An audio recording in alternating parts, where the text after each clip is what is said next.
the tower.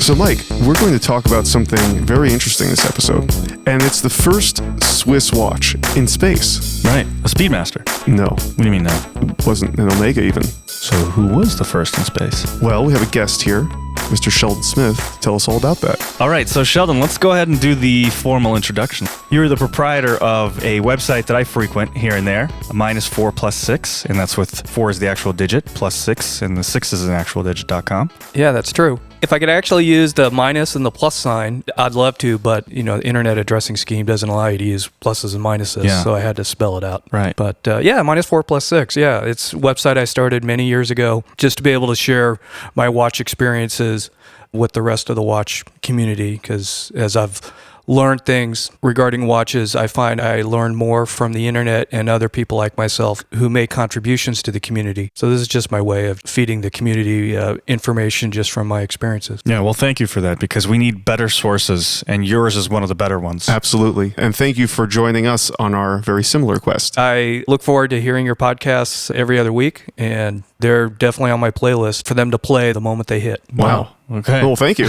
You should be on the show more often and Yes. give us more praise. We like praise.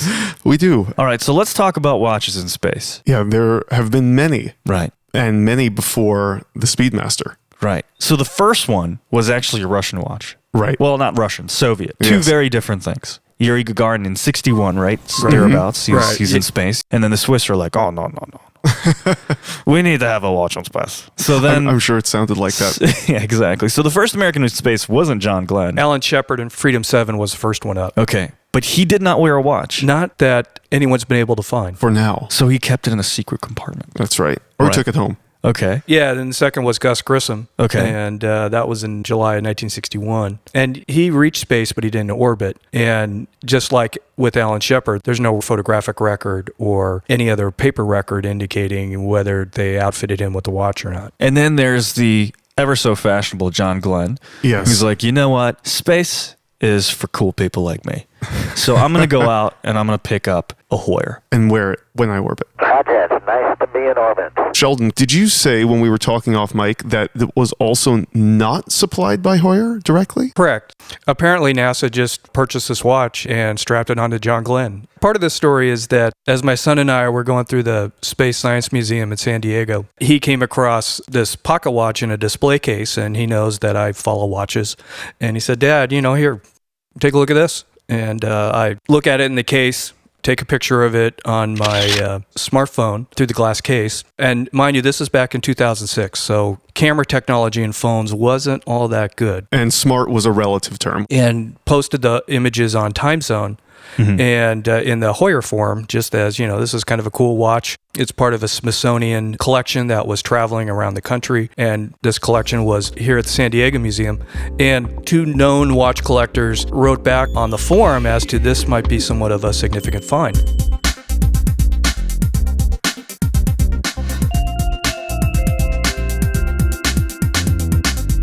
From there, 2 known watch collectors responded fairly quickly as to the significance of these photos. Mm-hmm.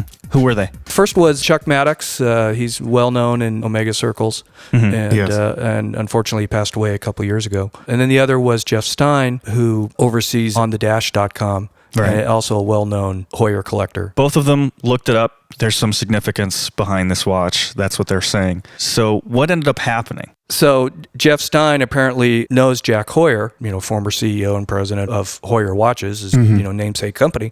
He calls Jack and asks, "Have you supplied any watches to NASA?" Jack responded, "No." Okay.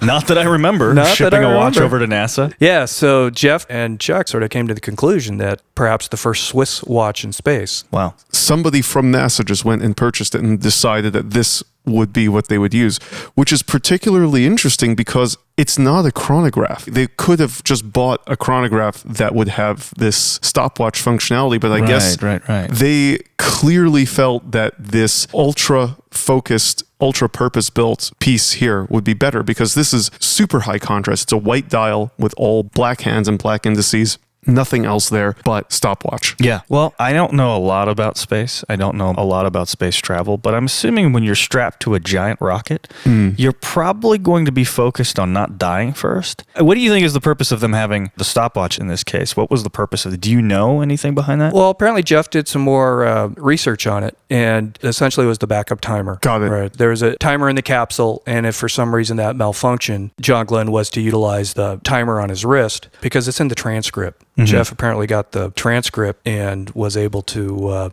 discern certain number of seconds into the flight was when John Glenn was supposed to activate the watch. Wow. I believe it was set 6 seconds ahead at liftoff, All right, liftoff and the clock has started. such that at 6 seconds into the flight, that's when John Glenn was supposed to activate the watch. I'm trying to figure out why, and the only thing I can come up with is, I guess for the first 6 seconds, they felt that the gravitational forces would be so strong. Why? It's 6 seconds into the flight. The procedure at liftoff is that the clock starts at 0 and starts counting. Right. And then the procedure for John Glenn was that 6 seconds into the flight, you hit the watch, Okay. such that the two are then synchronized. Okay. But why not start it in the beginning? Apparently, John Glenn probably had his mind on other things related to the flight. Okay, so 6 seconds into the flight would be the first available opportunity to start it. There we go. This is now a brand new discovery. I mean, nobody really knew that this was the first Swiss watch in space, right? Right. Even Hoyer, the company. Right. So, That's so funny. yeah, a picture from a palm trio onto a bulletin board to a collector to the company Right. is just such a good example of the internet age. Prior to the internet, none of that would have transpired. I'm interested to hear a little bit more about the exhibit. So the exhibit is showing this watch, right? It's showing the white strap that it's on. What is the exhibit actually showing other than this is a watch that was used in space? It was in a relatively small display case that had a bunch of other little artifacts around. It wasn't a display case that was just focused on the watch. It was just a watch just to run out there, sort of out there on a counter there, along with maybe some wrenches and some other sort of space memorabilia. But there was no focus on any one item in the display case. Just Gotcha. a bunch of space stuff. That's exactly what it was. Right.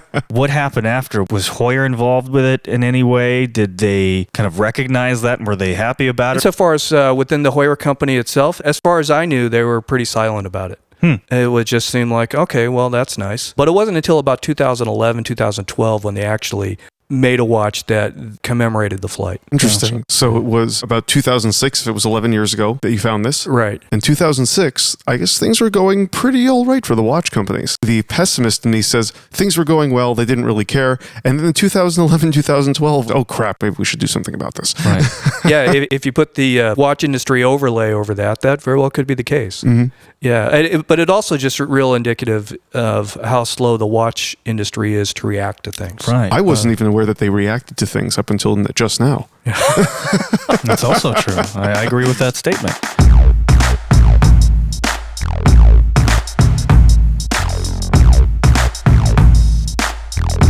It's just kind of funny to me. Maybe the reason that they weren't so excited about it was because Omega kind of overshadows them with the whole space thing. Hoyer was an LVMH company at that Yes. time already. It took a little bit of time probably for them to realize the potential that this has. And maybe that just didn't fit in with their marketing strategy. I think a lot of it is, if you look at the ethos of most companies, and I don't like to use absolute, so we'll just say most, and I believe that Tag Heuer certainly falls into this category. It's not broken, and or this has never been done before, and or I don't know what to do with this, and therefore we'll do nothing. And that's it. It's better to do nothing. It's safer to do nothing because nothing is what we're doing now, and we're still alive. This is a pretty significant thing. Yes. This is the first Swiss watch. This is the first watch of your entire industry to be in space. I think it's more significant, not in that it's a Swiss watch, but in that it was the first watch from the free world that Right. went up into space. How funny would it have been if the Soviets used something like an Invicta? Invicta was still around. Yes, but Invicta was actually a real watch. Yeah, and it was a well-respected watch company. That's right. Actually, vintage Invictas are pretty cool. Vintage Invictus, vintage Jules Jorgensen. There are a lot of brands that were great and are now garbage, not limited to those two. Yes, right. Right. Yeah. And from what I understand, NASA and their vendors attempted to use items that were mostly off the shelf. So going to a watch store and saying, okay, this is what we're going to use, from what I understand, was the norm within NASA. So what year was this watch going into space? 1962. It's interesting to know, and there's a reason why I asked. I noticed in the article that they had the catalog excerpt from this watch, and the list price was $27. Right. Which in 62 is actually a pretty decent amount of money for a watch. That was, but it also tells you what kind of inflation this industry specifically has experienced. You could buy Rolexes for what, $100 or less than $100? Right. And it just goes back to, NASA's penchant for using items that are just off the counter, simple to get. And I agree. Watches in the 60s were very much a commodity because it was prior to the quartz revolution and prior to electric watches being as ubiquitous as they are now. So having affordable watches, mechanical watches, was certainly reflective of the period. Yes, they had to have them, and they also had to be fairly good because people legitimately relied on these for the time. They couldn't go reference something else. If they had a clock in their house, there's no guarantee that the clock would be more accurate than their watch. Again, I'm dating myself. I remember growing up when, people would ask me, oh, you got a new watch. Does it keep good time? At the period, it was a legitimate question. Even when I was growing up, I relied on my watch for the time. I grew up into the cell phone age. I relied on a watch for the first few years of my life to know the time. The first few years? You were reading the time as a toddler? Well, the first few years of my time-telling life. How about that? The first few years of my life where I told you time. left that door wide open. I had to walk in. Right. Was it just a matter of just reading the numbers? No, actually, I always had an analog watch. I never liked digital watches from the beginning. Yeah, same here. Seeing the moving hands is the same as the Earth spinning through space. When we measure time, that's what we're measuring. Right. My question is, what do you think NASA was thinking, and what do you think the instructions were to the person that was going to purchase this watch? Do you think they just walked in and they found something that was legible I think and that said was it. Swiss made? I don't even think it was a Swiss made. I think they may have, let's see, in 61, were they even still making American watches? Possibly not. Right, but when it came to stopwatches, Hoyer was... Hoyer was yes. known. Yes, Hoyer was So known that for answers making- my question. Yeah. Even in early 60 Minutes shows, what you see is a Hoyer stopwatch. No kidding. I never knew that. Yeah, actually, fun fact, 60 Minutes is the only TV show that does not have a theme song. It has a tick instead. That has a tick instead.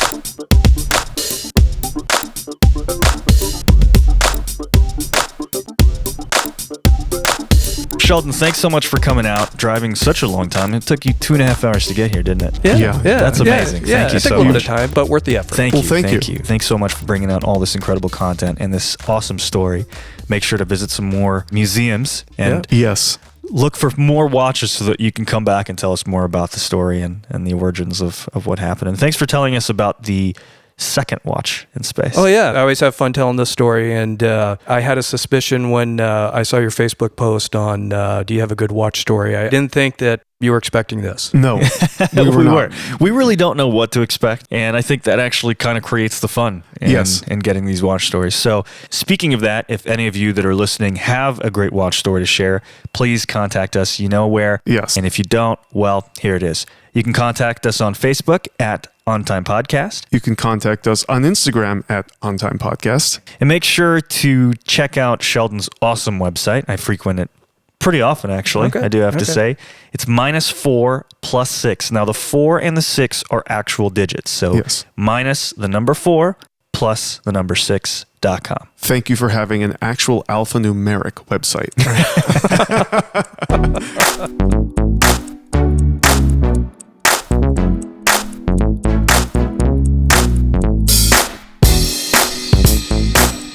This episode of On Time was recorded and engineered by Michael Senderovich with supervision by Tim Hatayama. Team OTP is Kenshu Production and Savada and Dune on social media. Our theme song was composed and recorded by Hubie Wang, and our guest for this episode is Sheldon Smith, creator of -4plus6.com. For the entire OTP team, this is Mike. And this is Chase. Thank you for listening to On Time.